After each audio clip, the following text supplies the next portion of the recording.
আজ রাতে প্রেসিডেন্সিয়াল ডিবেটে অংশ নেবেন কামাল হ্যারিস ও ডোনাল্ড ট্রাম্প। ফিলাডেলফিয়ার ন্যাশনাল কনস্টিটিউশন সেন্টারে অনুষ্ঠিত হবে এই ডিবেট। সেখানকার প্রস্তুতির সবশেষ খবর জানাচ্ছেন আমাদের reporter Ehsan Jewel. Asif, national constitution center ঐতিহাসিক একটা জায়গা, যেটিকে ল্যান্ডমার্ক হিসেবে বিবেচনা করা হয়। সেখানে আজকে ঐতিহাসিক ডিবেটটি হতে যাচ্ছে কামালা হ্যারিস এবং ডোনাল্ড ট্রাম্পের মধ্যে। রাত 9টায় শুরু হবে, কিন্তু এখন দুপুর 2টা। তার আগে থেকে কিন্তু আশপাশের এলাকায় ব্যাপক নিরাপত্তা ব্যবস্থা গ্রহণ করা হয়েছে। চারপাশের সড়কগুলোকে এর মধ্যেই কিন্তু নিরাপত্তা বেষ্টনীর মধ্যে নিয়ে আসা হয়েছে। প্রচুর নিরাপত্তা বাহিনী কাজ করছেন, সিক্রেট সার্ভিস থেকে শুরু করে ফেডারেল, স্টেট এবং একই সাথে ফিলাডেলফিয়ার নিরাপত্তা বাহিনীরা নিজেদের মধ্যে সমন্বয় করে তাদের প্রস্তুতি চালিয়ে নিচ্ছেন, যাতে নিরাপদ পরিবেশে একটি প্রেসিডেন্সিয়াল ডিবেট সম্পন্ন করা সম্ভব হয়। তবে অন্যদিকে একদিকে যেমন নিরাপত্তা বাহিনীর প্রস্তুতি চলছে, অন্যদিকে কিন্তু রিপাবলিকান এবং ডেমোক্রেট শিবিরে ব্যাপক প্রস্তুতি চলছে। প্রায় এক সপ্তাহ আগে কামালা হ্যারিস এই পেনসিলভেনিয়া এসে অবস্থান করছেন, ডিবেটের জন্য তিনি প্রস্তুতি নিচ্ছেন। অন্যদিকে ট্রাম্পের পক্ষ থেকে বলা হচ্ছে, তার ক্যাম্পেইন বলছে যে ট্রাম্পের আসলে ডিবেটের জন্য কোনো প্রস্তুতির দরকার হয় না, তিনি এমন একটা মানুষ যার কোনো প্রস্তুতির দরকার হয় না। এবং তারা এটিও বলছেন যে কামালা হ্যারিস একজন বক্সার হিসেবে ডিবেটের প্রস্তুতি নিচ্ছেন, যিনি লড়তে যাচ্ছেন মোহাম্মদ আলীর মতো কোনো বড় বক্সারের সাথে। অন্যদিকে তুলসী গ্যাবার্ড, যিনি ডোনাল্ড ট্রাম্পের ট্রানজিশন টিমে কাজ করছেন, সাবেক ডেমোক্রেটিক রিপ্রেজেন্টেটিভ, তিনি বলছেন যে কামালা হ্যারিসকে কোনো রকম ছাড় দেবেন না ডোনাল্ড ট্রাম্প। নারী হিসেবে কামালা হ্যারিসের ব্যাপারে কোনো রকম সংহতি কিংবা নমনীয় থাকবেন না ডোনাল্ড ট্রাম্প। তিনি তার স্বভাবসুলভ ভঙ্গিতেই আক্রমণ চালিয়ে যাবেন।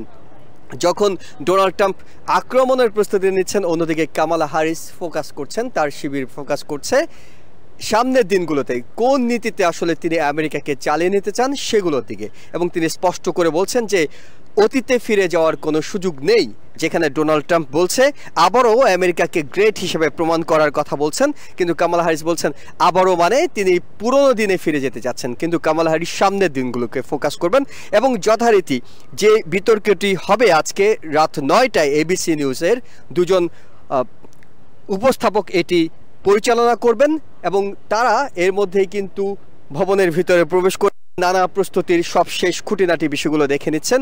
অন্য যে মিডিয়াগুলো আছে আমাদের মতো, আমরাও কিন্তু সরাসরি সম্প্রচার করব। তারা ভিতরে যে নিয়মে ডিবেটটি করছে সেটি অনেকটাই জুন মাসে সবশেষ জো বাইডেন এবং ডোনাল্ড ট্রাম্পের মধ্যে যে ডিবেটটি হয়েছিল একই নিয়মে হবে, অর্থাৎ সেখানে কোনো অডিয়েন্স থাকবে না, শুধুমাত্র দুজন প্রেজেন্টার এবং যে দুজন আজকে ডিবেটে অংশ নেবেন কামালা হ্যারিস এবং ডোনাল্ড ট্রাম্প, তারাই থাকবেন। বিতর্কের সময় তাদের মাইক বন্ধ থাকবে, তবে সবশেষ বক্তা হিসেবে ডোনাল্ড ট্রাম্পের চাহিদা অনুযায়ী তিনি সবশেষ বক্তব্য উপস্থাপন করবেন।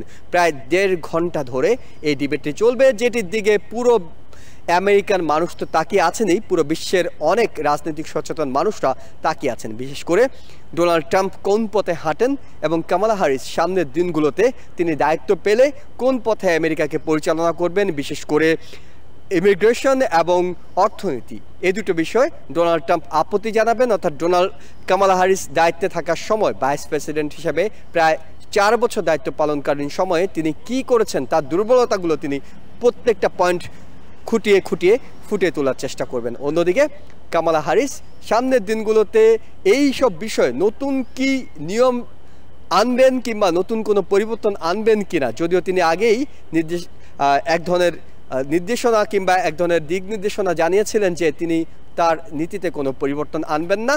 তবে সবচেয়ে বড় কথা হলো এই ডিবেটটি জমে ওঠার ব্যাপারে মানুষ এই কারণে আশাবাদী, তারা বলছেন যে একদিকে একজন প্রসিকিউটর, অন্যদিকে একজন মামলার আসামি। অর্থাৎ প্রসিকিউটর হিসেবে কামালা হ্যারিস তার যুক্তিতর্কগুলো যেভাবে সাবলীলভাবে সবসময় বলে এসেছিলেন তেমনটি বলবেন। ডোনাল্ড ট্রাম্পকে তিনি মামলার আসামি হিসেবে কতটা ব্যক্তিগত আক্রমণ করেন সেটির দিকেও কিন্তু অনেকেই তাকিয়ে আছে। সব কিছু মিলে প্রস্তুতি চলছে। আমার পিছনেই দেখতে পাচ্ছেন প্রস্তুত ন্যাশনাল কনস্টিটিউশন সেন্টার এবং প্রস্তুতি চলছে দু দলের সমর্থকদের মধ্যে। একটি কথা জানিয়ে রাখি, যেখানেই বড় কোনো ধরনের সমাবেশ কিংবা জমায়েত হচ্ছে সেখানে কিন্তু প্যালেস্তাইনপন্থীরা বিক্ষোভ করছেন, তারাও আজকে সন্ধ্যার পর থেকে সিটি হলের সামনে জড়ো হবেন এবং তারা এই ন্যাশনাল কনস্টিটিউশন সেন্টারের দিকে এগিয়ে আসার চেষ্টা করবেন। যদিও নিরাপত্তা বলয় ভেদ করে তারা কতটুকু আসতে পারবেন সেটি এখনও নিশ্চিত নয়। পুলিশ প্রস্তুতি নিয়ে রেখেছে তাদেরকে নির্ধারিত জায়গায় আটকে দেওয়ার জন্য। সবকিছু মিলে পরবর্তী ঘন্টায় হয়তো আমরা আরও কিছু আপডেট জানাতে পারবো। আসিফ, এখন পর্যন্ত এই ছিল এখানকার সবশেষ খবর। নিউ ইয়র্ক থেকে সম্প্রচারিত TVN 24 টেলিভিশন বিশ্বজুড়ে বাঙালির কণ্ঠস্বর।